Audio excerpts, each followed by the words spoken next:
Quem te traiu por dinheiro? Minha rotina matinal consistia em acordar para cozinhar para todos os meus 7 filhos, apenas um compartilhava minha genética, sendo os outros 6 filhos dos casos da minha ex-esposa, mas eu sabia que se não os acolhesse, minha ex-esposa os largaria no sistema, e como eu mesmo fui uma criança do sistema, eu nunca poderia deixar isso acontecer, então eu trabalhava 80 horas por semana para manter a vida deles em ordem. Tudo correu tranquilamente por um tempo, até que minha viagem de trabalho apareceu, a grande apresentação para o cliente para a qual me preparei por 6 meses. Eu liguei para a Rachel. Eu só preciso que você cuide deles por 4 dias, por favor. Ela riu. Eu tenho planos. Eu disse. Rachel, eles são seus filhos. Ela disse. Talvez eu devesse ligar para o conselho tutelar, dizer a eles que você não consegue sustentá-los. Ela sabia exatamente quais botões apertar. Crianças do sistema nunca ligam para o conselho tutelar. Então eu tentei a família dela, todos eles. Primeiro a mãe dela, aquela com a casa de 6 quartos em Westchester. Ah, David, eu queria poder ajudar, mas minhas costas, sabe? O médico disse para não levantar peso. As costas dela estavam ótimas para o pilates 3 vezes por semana, ótimas para carregar sacolas de compras da Nordstrom, mas não para seus próprios netos. Depois, o irmão dela,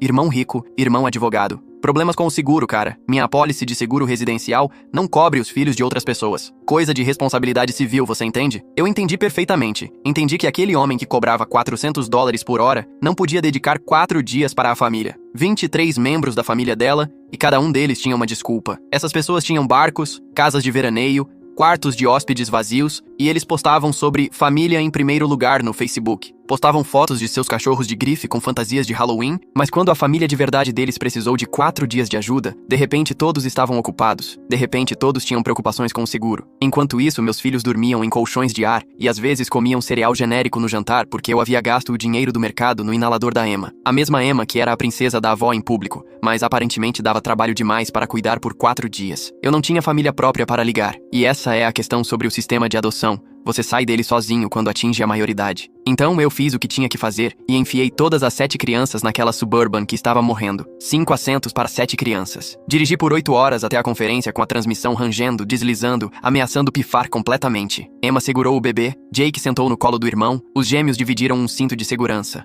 O conselho tutelar teria feito a festa, mas que escolha eu tinha? Aquele estacionamento se tornou nosso lar por 4 dias. O quarto de hotel era apenas para clientes, política da empresa, e era uma área perigosa. Então, 7 crianças ficaram sentadas em um carro com o ar-condicionado precário, enquanto eu apresentava soluções de software para executivos. Eu corria para fora em todos os intervalos, caixinhas de suco, McLanche feliz, Emma trocando fraldas no banco de trás porque o bebê não podia esperar. Outros executivos olhavam pelas janelas da sala de conferências, cochichavam, julgavam. Meu chefe me chamou de lado. Isso não é profissional, David. Isso reflete mal na empresa. Eu disse. Sinto muito, eu não tive escolha. Ele disse. Sempre há uma escolha. Fácil dizer quando se tem família. Quando você não cresceu sabendo que todos que deveriam se importar com você vão te decepcionar. Eu fiz minha apresentação com um golfado na camisa e fechei o negócio mesmo assim. Salvei meu emprego por um fio, mas o estrago estava feito. Rachel já tinha entrado com os papéis. 3 meses depois, audiência de custódia, e Rachel apareceu com uma aparência perfeita, luzes recém-feitas que custaram mais do que minhas compras da semana, terno novo, um advogado que estudou em Harvard. Eu sabia que ela não queria as crianças. Ela só queria provar algo para eles, para mim ou para si mesma. Emma foi a primeira a depor, a doce Emma, que me chamava de tio David, que me fazia cartões de Dia dos Pais, mesmo eu não sendo seu pai de verdade. Ele grita conosco quando fazemos barulho. A voz dela era robótica, praticada, memorizada. Jake foi o próximo, o garoto que eu ensinei a andar de bicicleta. Ele dirige muito rápido. Eu não me sinto seguro. A mãe de Jake acenou com a cabeça em apoio. A mesma mãe que nunca ofereceu dinheiro para a gasolina. Cada mentira perfeitamente elaborada.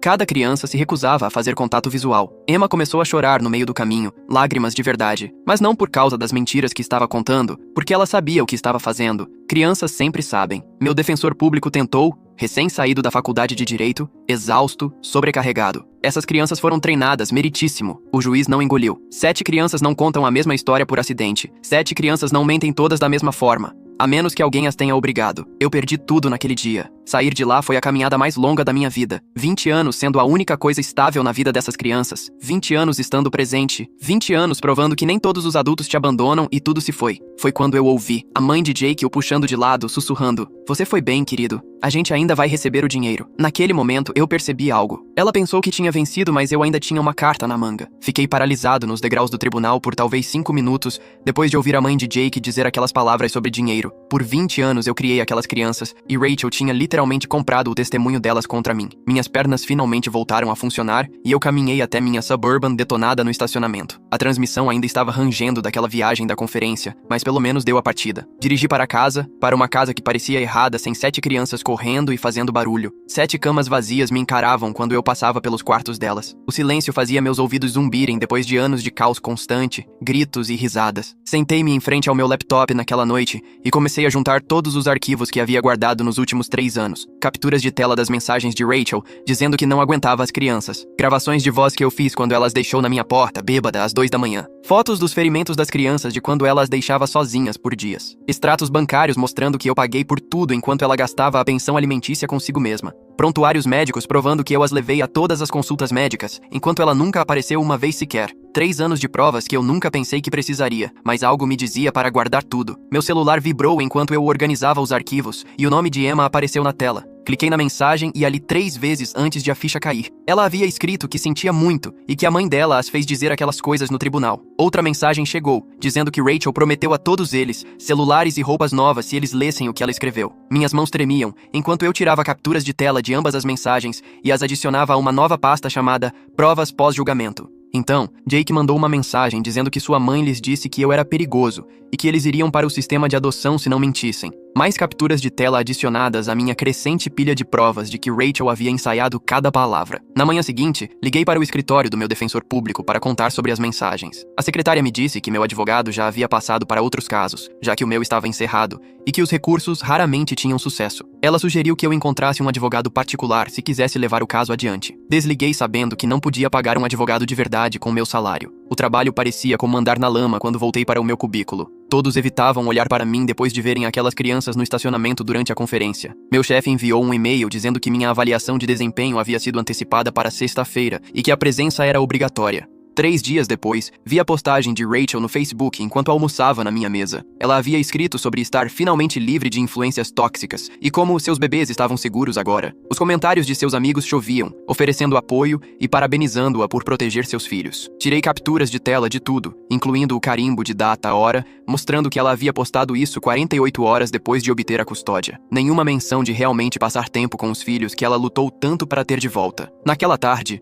não resisti e passei de carro pelo complexo de apartamentos de Rachel a caminho de casa. 7 crianças amontoadas em seu apartamento de 2 quartos, que eu sabia que cheirava a cigarro e urina de gato. Minha Suburban ficou parada do lado de fora, enquanto eu observava pela janela e via Jake fazendo a lição de casa na mesa da cozinha. Emma tentava alimentar os mais novos, enquanto os gêmeos brigavam por um brinquedo. Nenhum sinal de Rachel em lugar nenhum naquele apartamento. Meu telefone tocou e o nome de Jake apareceu na tela. Sua voz veio como um sussurro, dizendo que sua mãe os havia deixado sozinhos de novo. O bebê estava com febre e Emma não sabia o que fazer. Minha mente percorreu as opções, sabendo que se eu fosse lá, Rachel poderia alegar assédio, mas aquele bebê precisava de ajuda. E essas crianças estavam assustadas e sozinhas, como sempre. Desliguei e disquei para o 190, solicitando uma verificação de bem-estar no endereço de Rachel. Dei as informações anonimamente e disse que era um vizinho preocupado ouvindo crianças chorando. Então, estacionei a um quarteirão de distância e observei a ambulância chegar com as luzes piscando. Meu aplicativo de scanner de rádio captou a conversa da central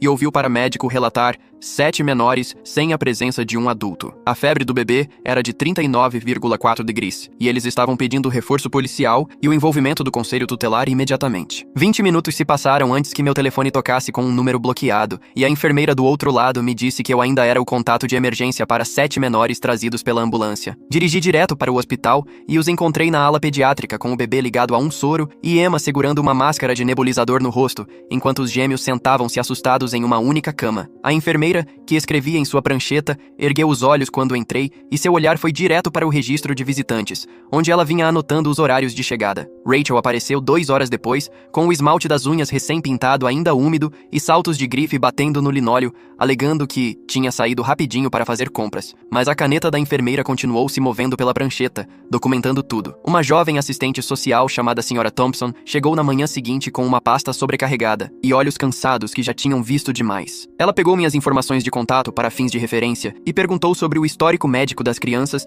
enquanto Rachel estava sentada no canto, mexendo no celular. A Sra. Thompson anotou anotou cada detalhe sobre a receita do inalador de Emma e as dificuldades de leitura de Jake, e me lançou um olhar que dizia que ela entendia mais do que podia reconhecer oficialmente. Uma semana depois, eu estava passando de carro pela loja de penhores na rua Maple quando vi a bicicleta de Jake na vitrine, a vermelha que construímos juntos no último Natal, com peças que encontramos em vendas de garagem. A etiqueta de preço dizia $50, e eu sabia exatamente como ela foi parar ali, porque Jake amava aquela bicicleta mais do que tudo. Eu a comprei de volta e a guardei na minha garagem, com o recibo enfiado na minha pasta de evidências, ao lado de toda a outra documentação que venho coletando. Meu telefone tocou durante o horário de almoço 3 dias depois. Era Emma ligando do telefone de uma amiga depois da escola. Ela me disse que sua mãe vendeu os tablets deles para pagar um cabeleireiro e que eu deveria pagar a pensão alimentícia, mas estava sendo egoísta, e era por isso que eles eram pobres agora. Eu comecei a gravar antes de explicar que todos os pagamentos passavam pelo sistema judicial em dia e perguntei se ela precisava de mais alguma coisa, mas ela desligou quando a mãe dela entrou. Naquela tarde, uma carta registrada chegou do irmão de Rachel, o advogado, exigindo que eu devolvesse itens pertencentes às crianças, incluindo bicicletas, tablets, videogames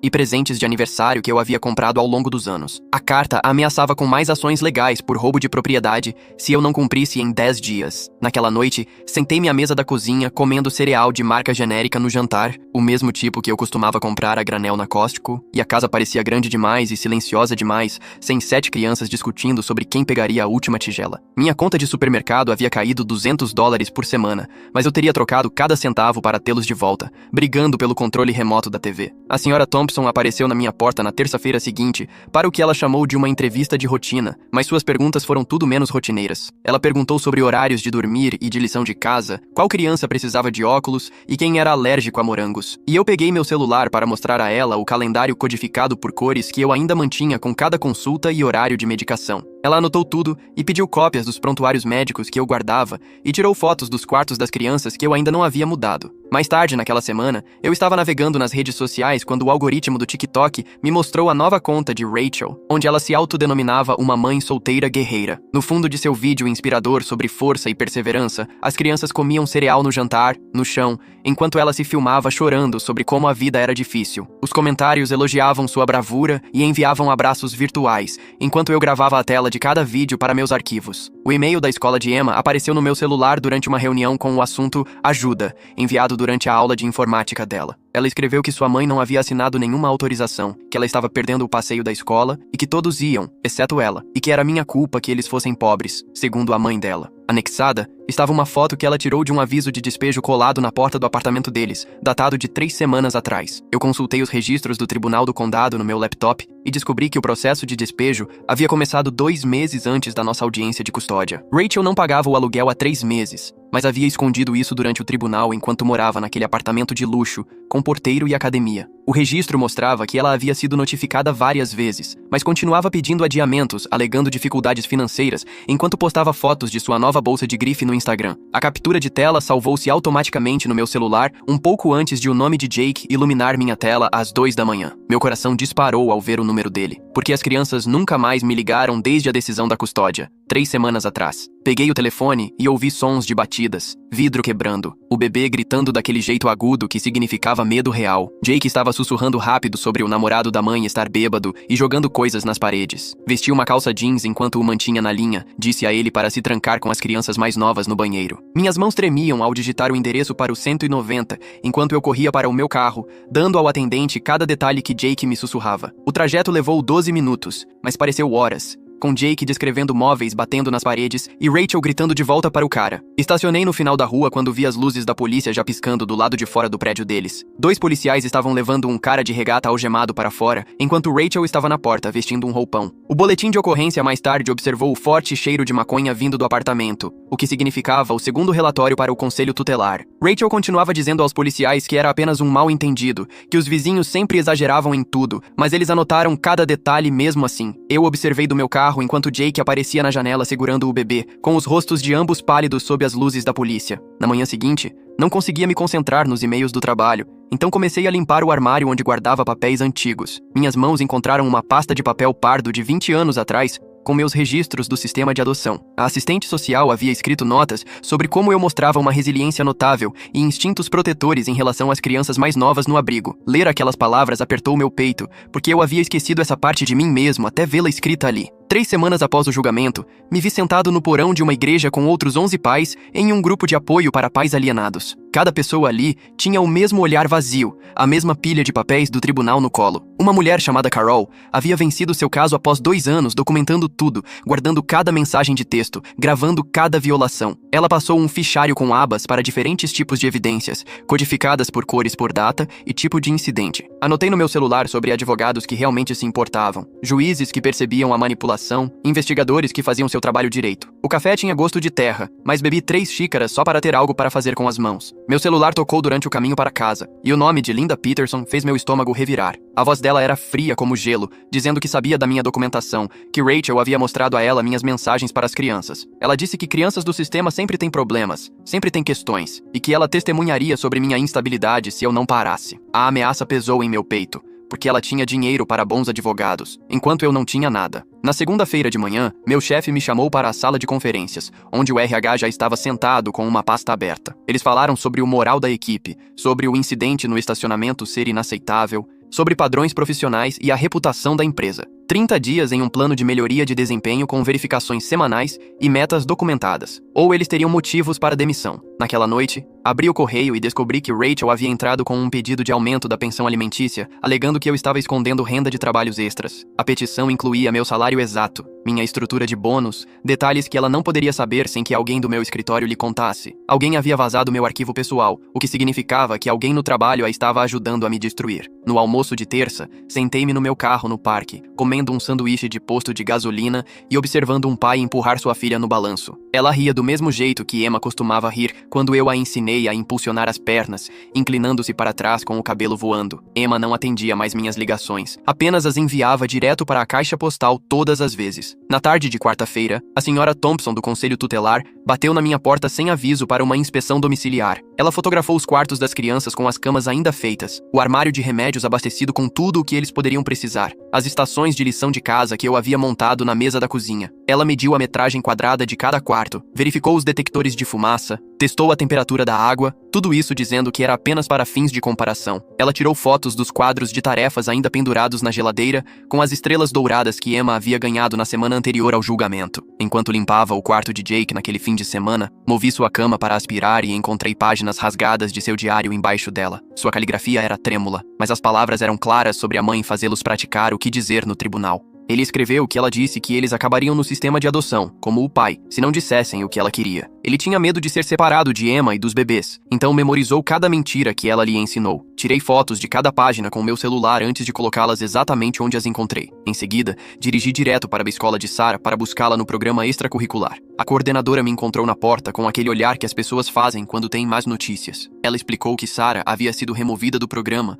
porque o pagamento parou há 3 semanas. Peguei meu celular e mostrei a ela meu aplicativo do banco com cada pagamento compensado no primeiro dia de cada mês. Ela pareceu confusa e verificou o computador novamente. Depois me mostrou o formulário de cancelamento que chegou ao sistema deles. Rachel havia ligado, alegando ser minha esposa, e cancelado tudo. De alguma forma, até usou meu número de CPF. A coordenadora disse que não poderia rematricular Sarah sem uma ordem judicial, já que agora havia uma disputa sobre quem tinha autoridade. Sarah ficou sentada na secretaria fazendo lição de casa, enquanto outras crianças brincavam lá fora no programa em que ela esteve por 2 anos. As 4 semanas seguintes se tornaram um borrão de visitas ao tribunal durante os intervalos de almoço. O mesmo funcionário começou a me reconhecer, deslizando os formulários pelo balcão antes mesmo de eu pedir. Cada petição custava $75 que eu não tinha, mas continuei pagando mesmo assim, pulando refeições para conseguir. Em uma terça-feira, meu celular vibrou com uma mensagem de voz do número de Emma, enquanto eu estava em uma reunião. Sua voz estava trêmula, e ela falava rápido como se estivesse com medo de que alguém a pegasse. Bem, essa é uma bela trilha de papel se formando. As páginas escondidas do diário de Jake detalhando o esquema de manipulação, enquanto Rachel está ocupada cancelando programas com números de CPF roubados, como se estivesse comandando algum tipo de operação distorcida de roubo de identidade para iniciantes. Ela disse que sua mãe lhes disse que eu estava tentando fazer com que fossem levados embora e mostrou a eles sites sobre o sistema de adoção onde as crianças são separadas. Ela me implorou para deixá-los em paz, sua voz falhando no final antes de a linha cair. Ouvi a mensagem 3 vezes na cabine do banheiro, ouvindo o medo em sua voz, sabendo que Rachel o havia colocado ali. Janet, da contabilidade, me chamou de lado na manhã seguinte, perto da máquina de café. Ela sussurrou que o RH andava perguntando sobre meus registros de acesso remoto e horários, montando algum tipo de caso sobre eu não estar trabalhando o horário completo. Ela os ouviu falando sobre documentar tudo para um arquivo de demissão. Agradeci a ela e voltei para minha mesa, verificando meus próprios registros e vendo lacunas de quando eu estava no tribunal, as quais eu havia esquecido de compensar. Naquela quinta-feira, um e-mail apareceu na minha conta pessoal de Jake, enviado de um computador de biblioteca, com base no endereço IP. Ele escreveu que o namorado de sua mãe estava se mudando para lá e gritava com os gêmeos sempre que eles choravam, e Emma passava todo o tempo tentando mantê-los quietos. Ele disse: "A mamãe prometeu que era temporário, mas ela já deu ao cara uma chave do apartamento deles." Encaminhei-o imediatamente para a senhora Thompson, no conselho tutelar, adicionando-o ao crescente arquivo de documentação. O fim de semana chegou, e me encontrei no Target fazendo compras, passando pela seção de roupas infantis com todas as vitrines de volta às aulas. Meu cérebro automaticamente começou a calcular como sempre fazia. 7 crianças vezes $100 cada apenas para roupas e materiais básicos. Então me lembrei de que não eram mais minha responsabilidade. Pelo menos não legalmente, embora meu cérebro ainda não tivesse recebido essa mensagem. Na segunda-feira de manhã, meu celular tocou com um número que eu não reconheci. Era Carla, a enfermeira do pronto-socorro do hospital que havia tratado as crianças antes, durante várias emergências ao longo dos anos. Ela disse que não deveria estar ligando, mas que tinha visto meus filhos 3 vezes no último mês com ferimentos diferentes. Nada grave o suficiente para o conselho tutelar investigar automaticamente, mas o suficiente para formar um padrão. Ela era obrigada a relatar, mas queria que eu soubesse primeiro para que eu pudesse documentar tudo do meu lado também. Agradeci a ela e adicionei suas informações à minha crescente pasta de evidências, que ficava mais espessa a cada semana. O correio daquela tarde trouxe 3 cartas de rejeição de cartão de crédito para solicitações que eu nunca fiz. Todas as 3 tinham meu número de CPF e endereço atual, mas o número de telefone de Rachel como contato. Meu aplicativo de monitoramento de crédito mostrou que minha pontuação havia caído 100 pontos, devido às consultas e pagamentos atrasados em contas que eu não sabia que existiam. Registrar um boletim de ocorrência por roubo de identidade significava que Rachel seria notificada como parte da investigação. Eu o fiz mesmo assim, adicionando mais um documento à pilha. 6 semanas após o julgamento, me peguei passando de carro pelas escolas das crianças na hora da saída, sem parar ou sair, apenas verificando a distância. Emma andava de cabeça baixa, sem falar com ninguém. Jake carregava as mochilas dos gêmeos mais a sua própria, enquanto eles corriam na frente. Nenhum sinal do carro de Rachel na fila de busca, apenas as crianças mais velhas levando as mais novas para casa sozinhas. 2 dias depois, uma carta registrada chegou do irmão de Rachel, o advogado que havia dito que seu seguro não cobriria cuidar das crianças. A carta me acusava de comportamento de perseguição e ameaçava com uma ordem de restrição se eu me aproximasse das crianças ou de suas escolas novamente. Anexadas estavam 3 fotos do meu carro tiradas de diferentes ângulos perto da escola, com data, hora e tudo. Alguém estava me observando observá-los. O grupo de apoio se reunia toda quinta-feira no porão de uma igreja no centro. Patrícia o administrava. Essa mulher, que já havia passado por 3 batalhas de custódia, me chamou de lado após minha 3ª reunião e me entregou um fichário. Documente padrões, não incidentes. Ela disse. Eu o abri ali mesmo e vi gráficos, cronogramas, abas codificadas por cores. Ela havia rastreado tudo por meses. Cada busca perdida na escola, cada pagamento atrasado, cada promessa quebrada. Comecei meu próprio fichário naquela noite. 3 meses de padrões que eu já tinha na cabeça, agora no papel. Os outros pais no grupo conheciam o advogado de Rachel. Andrew Holloway havia derrotado 3 deles no tribunal. A mesma tática toda vez, um cara me disse. Primeiro, assassinato de caráter, depois as crianças testemunhando e então o ato da mãe chorando. Mas havia um padrão para vencê-lo se você soubesse onde procurar. A senhora Thompson, do conselho tutelar, apareceu para outra visita domiciliar 2 semanas depois. Ela colocou sua pasta na mesa da minha cozinha enquanto eu preparava Sarah para a escola. A pasta estava aberta e eu podia ver os relatórios dentro. Múltiplas visitas ao pronto-socorro para as outras crianças. Faltas escolares aumentando. Reclamações de vizinhos sobre crianças deixadas sozinhas. Ela me pegou olhando e nossos olhos se encontraram por um segundo. Esqueci uma coisa no meu carro, ela disse, e saiu por exatamente 5 minutos. Tirei fotos de cada página com meu celular. Meu monitoramento de crédito disparou na manhã seguinte. Rachel havia solicitado assistência de emergência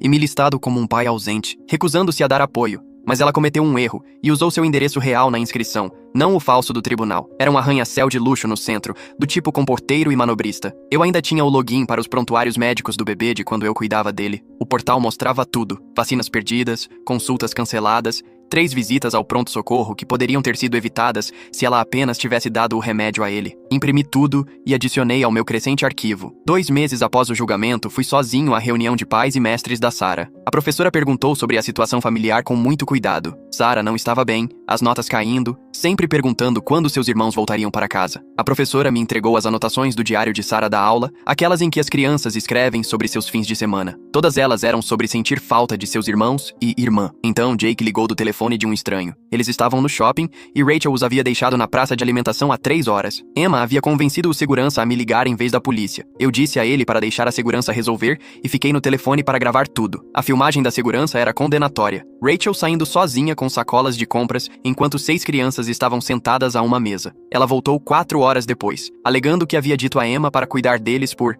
apenas 1 minuto. O relatório da segurança se tornou o relatório número 5 do Conselho Tutelar em meu arquivo. A advogada pro bono da rede do grupo de apoio olhou tudo o que eu havia coletado. Ela folheou o fichário, as fotos, os relatórios. Isso é bom, mas precisamos de algo que mostre dano deliberado, não apenas negligência, ela disse. Pensei naquelas mensagens que Rachel enviou às crianças antes do julgamento, treinando-as sobre o que dizer. Então a ligação veio às 2 da manhã, do hospital. Emma havia tomado um frasco de pílulas. Fizeram uma lavagem estomacal, mas ela estava perguntando por mim. Rachel não apareceu por 6 horas porque estava em um cassino a 2 estados de distância. Quando cheguei ao quarto de Emma, ela pegou minha mão e sussurrou por entre as lágrimas. Eu não conseguia mais mentir. As palavras ficaram no ar enquanto o monitor de Emma apitava e a enfermeira verificava seu soro. E foi aí que a assistente social do hospital entrou com uma prancheta e um olhar que significava negócios. Ela não era como os assistentes do conselho tutelar com quem eu havia lidado antes, que embaralhavam papéis e davam desculpas. Esta tinha aço nos olhos, sentou-se ao lado da cama de Emma e começou a fazer perguntas que fizeram Rachel se mexer na cadeira. Emma contou tudo sobre os roteiros que Rachel os fez memorizar e as ameaças de nunca mais se verem se não dissessem o que ela queria. A assistente social anotou tudo, virou-se para mim e disse que estava entrando com uma petição de emergência porque aquela criança estava em crise devido à manipulação e às ameaças. Ela me olhou diretamente nos olhos e me disse para estar pronto para receber todas as 7 crianças dentro de 72 horas. Rachel começou a gritar sobre seus direitos, mas a assistente social apenas continuou escrevendo e disse que a internação psiquiátrica mudava tudo. Dirigi para casa naquela noite e comecei a me preparar, porque eu sabia que era a hora. 7 camas precisavam ser montadas novamente, então peguei os velhos beliches da garagem e os montei nos quartos que eu havia mantido vazios. Liguei para meu chefe pela primeira vez em 5 anos para dizer que estava doente e não podia ir. Ele não ficou feliz, mas eu não me importei, porque aquelas crianças precisavam de um lugar seguro. Estourei 3 cartões de crédito na Target comprando lençóis, travesseiros e roupas nos tamanhos certos. Gastei $400 no supermercado, enchendo a despensa com suas comidas favoritas. Arrumei o armário de remédios com recipientes rotulados para os remédios de ansiedade de Emma, a receita de TDAH de Jake e o remédio para a alergia dos gêmeos. Criei estações de lição de casa na mesa da cozinha com cadernos e lápis novos. No 3º dia de hospitalização de Emma, o psiquiatra finalmente me deixou visitá-la sozinho. Emma não me olhou no início, mas agarrou minha mão com força, como costumava fazer quando era pequena. Ela sussurrou que sua mãe disse que eu os abandonei porque não eram meus filhos de verdade, mas que eu nunca tratei Sarah de forma diferente deles. Suas lágrimas encharcaram o cobertor do hospital e eu apenas segurei sua mão e disse que tudo ficaria bem. A audiência de emergência foi marcada para a semana seguinte e eu apareci com minha advogada pro bono, carregando quase 8 centímetros de provas que havíamos compilado. Rachel entrou com Andrew e Linda, todos arrumados como se estivessem indo para a igreja. A juíza Wells sentou-se na bancada, revisando a papelada da internação psiquiátrica de Emma, e seu rosto ficava mais sombrio a cada página. Ela disse que aquilo era profundamente preocupante e chamou a primeira testemunha. A senhora Thompson do Conselho Tutelar subiu ao banco com sua própria pilha de relatórios. Ela escolheu suas palavras com cuidado, mas pintou um quadro claro como o dia sobre 7 crianças que foram negligenciadas, parentificadas e abandonadas repetidamente. Ela apresentou relatório após relatório que havia arquivado ao longo dos anos, todos documentados e datados. Ela disse à juíza que o Sr. Smith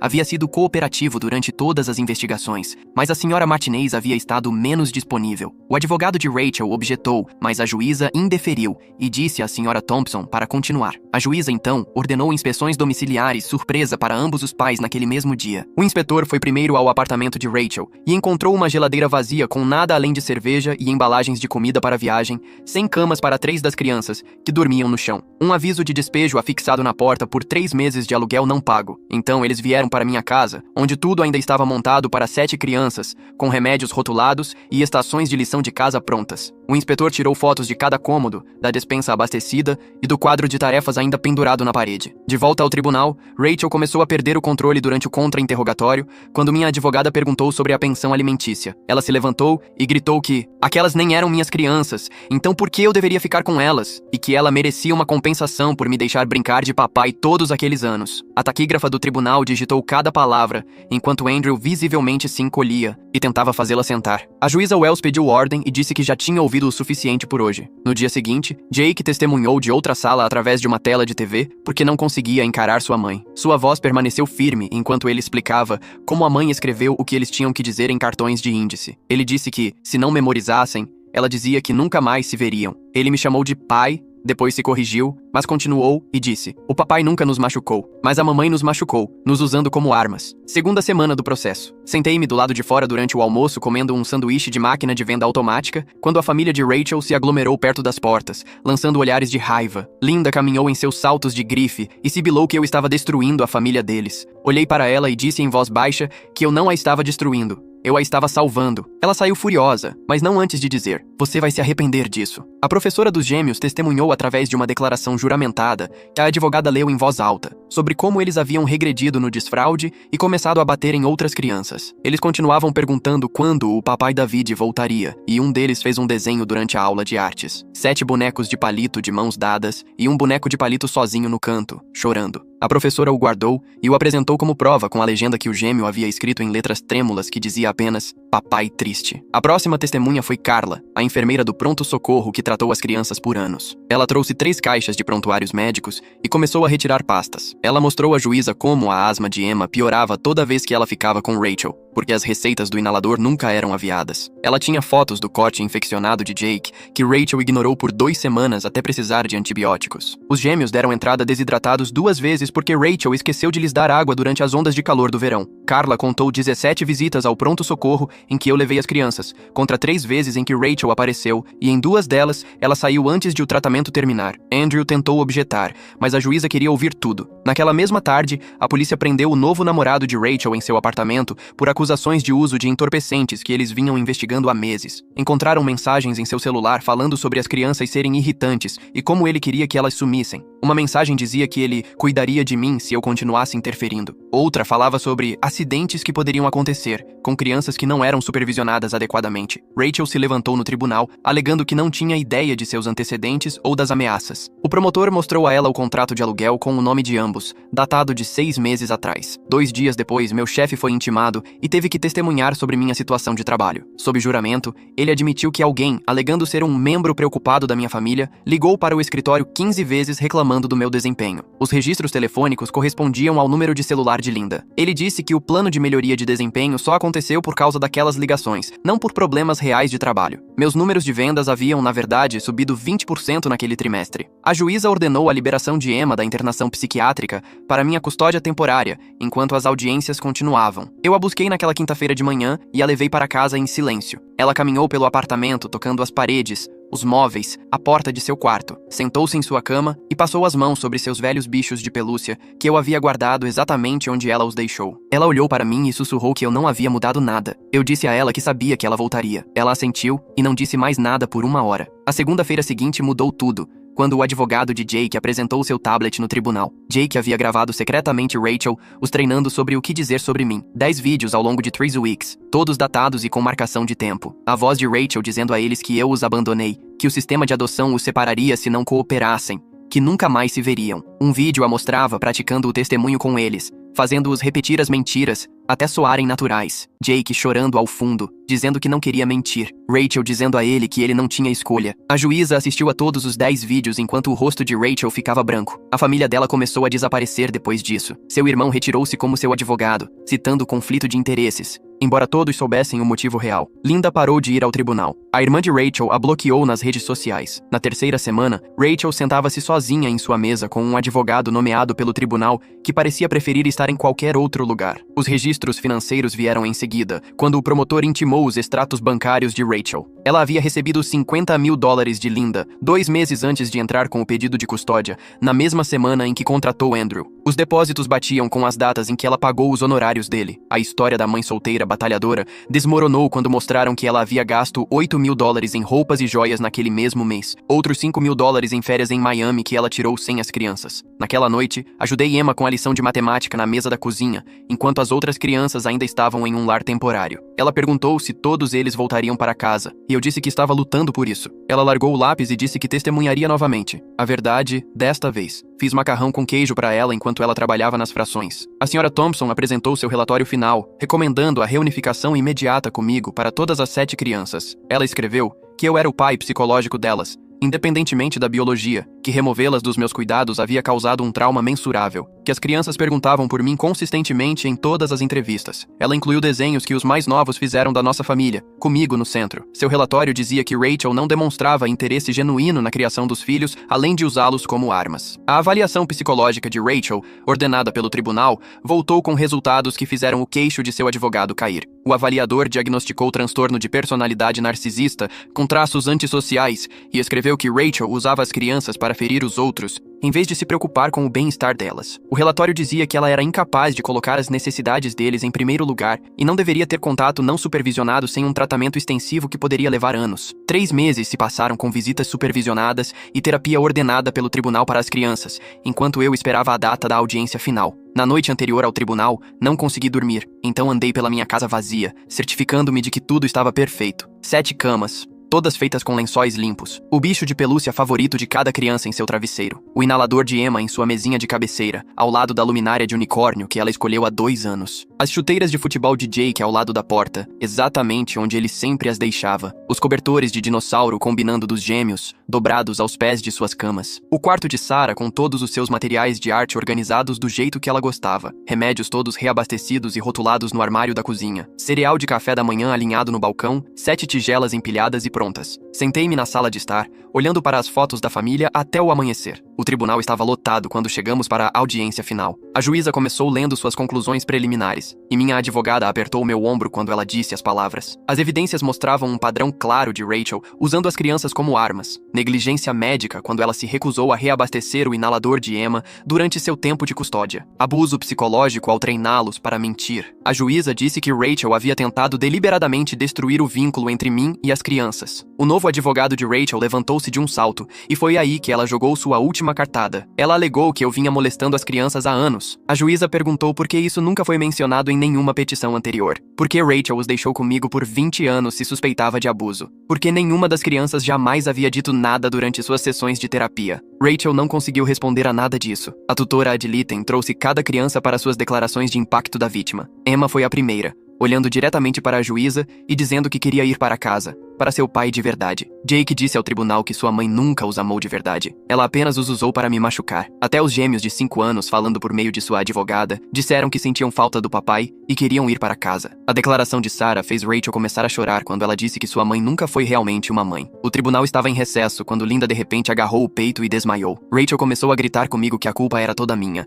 que eu destruí toda a sua família. A segurança teve que afastá-la quando ela se lançou sobre mim. Os paramédicos cuidavam de Linda enquanto a juíza observava Rachel perder completamente o controle. A juíza observou a incapacidade de Rachel de demonstrar preocupação com a emergência médica de sua mãe, apenas raiva de mim. Depois que a ambulância partiu, as declarações juramentadas dos meus colegas de trabalho foram lidas para o registro. Janet, da contabilidade, testemunhou sobre como eu nunca reclamei, apesar de trabalhar 80 horas por semana. Meu gerente descreveu o incidente da conferência e como eu ainda assim fechei o negócio. A declaração de Janet revelou que ela havia denunciado nosso departamento de RH ao Conselho Trabalhista por discriminação. A tutora Ad Litem se levantou com sua recomendação final. Ela disse que as crianças tinham um pai psicológico, e esse era eu. Removê-las dos meus cuidados havia causado danos mensuráveis a cada criança. Rachel representava um risco contínuo para o desenvolvimento emocional e psicológico delas. Ela recomendou a custódia total para mim, com visitas supervisionadas apenas para Rachel. Quando chegou a hora dos argumentos finais, pedi para falar diretamente com a juíza. Eu disse a ela que não precisava de pensão alimentícia, vingança ou qualquer coisa de Rachel. Eu só precisava dos meus filhos seguros e em casa, onde pertencem. Eles merecem crescer sabendo que alguém sempre lutaria por eles, não importa o que. Minha advogada então soltou uma bomba sobre o advogado original de Rachel. A Ordem dos Advogados o estava investigando por um padrão de treinar mães para alienar pais. 3 outros pais haviam apresentado queixas mostrando exatamente a mesma tática que ele usou. Treinava a mãe para fazer falsas alegações, arrastar os processos para maximizar os honorários, ignorar o que era melhor para as crianças. A peça final de evidência fez todos no tribunal ofegarem. Linda nos havia dado uma mensagem de texto que Rachel lhe enviou após perder a audiência de emergência há 3 meses. A mensagem dizia que se ela não pudesse ter os filhos, ela garantiria que eu também não pudesse. Ela os destruiria antes de me deixar vencer. Linda escolheu seus netos em vez de sua filha ao fornecer aquela mensagem ao tribunal. Rachel se levantou tão rápido que sua cadeira caiu para trás e demitiu seu advogado ali mesmo, na frente de todos, o terceiro pelo qual ela havia passado. Ela começou a falar sem a permissão da juíza, dizendo que se representaria. A juíza a advertiu 2 vezes, mas Rachel continuou andando pelo tribunal como se fosse a dona. Ela começou a explicar como disse às crianças exatamente o que dizer, praticou com elas por horas, prometeu-lhes celulares novos e videogames se mentissem bem o suficiente. A taquígrafa do tribunal digitou cada palavra, enquanto Rachel continuava cavando seu próprio buraco. Ela admitiu que escondeu dinheiro de mim, mentiu sobre minha renda para obter mais pensão alimentícia, usou os números de CPF das crianças para abrir cartões de crédito. Andrew apenas ficou sentado, tomando notas, enquanto Rachel se destruía. A juíza convocou um recesso e esperamos por 3 horas na cafeteria daquele tribunal. Emma me encontrou em uma mesa de canto, sentou-se sem pedir. Ela disse que sentia muito de novo. Eu disse a ela que ter medo não era culpa dela. Nós 2 estávamos com medo. Mas tudo ficaria bem agora. Ela bebeu seu suco de caixinha enquanto eu olhava para o relógio. 2 semanas depois, o promotor ligou para me dizer que haviam apresentado queixas criminais contra Rachel. Colocar criança em perigo, negligência médica e algo chamado interferência na custódia. 5 anos se condenada. Linda pagou sua fiança, mas não a deixou ficar em sua casa. Rachel teve que se mudar para a casa de um primo em Jersey. A audiência final veio 1 mês depois disso. Eles trouxeram todas as 7 crianças para o tribunal juntas. Jake segurava as mãos dos gêmeos enquanto caminhavam para a frente. Emma ficou bem ao meu lado. Sarah se enrolou na minha perna como costumava fazer quando era menor. Parecíamos o que éramos, uma família. A juíza leu sua decisão por 10 minutos, mas eu só ouvi a parte importante. Custódia física e legal total para mim. Rachel teria visitas supervisionadas if she completed parenting classes and mental health. As crianças começaram a chorar. Lágrimas boas desta vez. Rachel perdeu o controle completamente, gritando que havíamos roubado seus bebês, que não havia acabado, que ela os pegaria de volta. 2 seguranças tiveram que arrastá-la para fora enquanto ela continuava gritando ameaças. Linda veio até mim no corredor. Ela disse para cuidar deles e que lamentava não ter percebido antes. Então, ela foi embora. Caminhamos até o estacionamento, onde aluguei uma van, já que a Suburban finalmente pifou 2 semanas antes. Emma perguntou se poderíamos ir ao McDonald's. Foi a primeira vez que eu ri de verdade em meses. Disse a ela que poderíamos pegar o que ela quisesse. Dirigindo para casa, Jake disse que eu não desisti deles. Encontrei seus olhos no espelho e disse a ele que nunca desistiria. Os gêmeos começaram a cantar uma música inventada sobre ir para casa. Até o bebê, com quase 2 anos agora, batia palmas ao som da melodia boba deles. Viramos em nossa rua e não pude acreditar no que vi. Balões amarrados na caixa de correio, placas no quintal, carros por toda parte. Janet, do trabalho, estava lá. Carla, a enfermeira que ajudou com os ataques de pânico de Emma. A senhora Thompson usando roupas normais, em vez de seu uniforme do tribunal. Os pais do grupo de apoio que conheci durante toda essa confusão. Pessoas que entendiam o que realmente significava lutar por seus filhos. Eles trouxeram comida, montaram mesas no quintal, transformaram nossa volta para casa em algo especial. Naquela noite, todas as 7 crianças se amontoaram na minha cama para um filme. Emma fez pipoca no micro-ondas, Jake segurou o bebê no colo. Os gêmeos brigaram pelo controle remoto, até que eu o peguei e escolhi algo que todos pudessem assistir. Caos normal, caos lindo, nosso caos. Meu celular vibrou na mesinha de cabeceira. O número de Rachel. Virei-o para baixo sem atender. Estávamos em casa. Na manhã seguinte, acordei às 5h30 como sempre, e comecei a aquecer a chapa enquanto as crianças ainda dormiam. Moldei a massa de panqueca em forma de dinossauros para os gêmeos. Coloquei o xarope de morango de Emma e deixei o bacon de Jake extra crocante, do jeito que ele gostava. Sarah desceu primeiro e pegou os pratos sem que eu pedisse, arrumando 8 lugares em nossa mesa de jantar arranhada. O resto desceu cambaleando, um por um, o bebê nos braços de Emma, e comemos juntos como fazíamos há anos. Uma semana depois, veio nossa primeira visita supervisionada no centro comunitário do centro. Rachel apareceu 20 minutos atrasada, usando óculos de sol de grife em um ambiente fechado. Ela sentou-se em uma cadeira de plástico, mexendo no Instagram, enquanto as crianças mais novas brincavam com blocos no chão. Emma ficou no canto com seu livro, nem mesmo levantando o olhar quando Rachel passou por ela. Jake olhou para o relógio na parede e mais tarde me disse que ela olhou para eles por exatos 12 minutos no total. Na segunda-feira de manhã, entrei no trabalho com a carta de Andrew em minha pasta. O RH recuou antes mesmo de eu terminar de explicar, e meu chefe resmungou algo que poderia ter sido um pedido de desculpas. Janet, da contabilidade, me trouxe um café e disse que sabia que eu venceria porque era teimoso demais para perder. 7 porta-retratos novos estavam na minha mesa, um para cada criança. Emma começou a terapia naquela quinta-feira com uma mulher especializada em trauma familiar. Ela me disse que Emma era notavelmente forte, mas carregava a culpa por ter testemunhado contra mim. Coloquei todas as 7 crianças em terapia, mesmo que o plano de saúde tenha lutado contra cada sessão. Rachel faltou às 3 visitas seguintes sem ligar. Seu advogado protocolou um documento dizendo que a viagem era muito longa.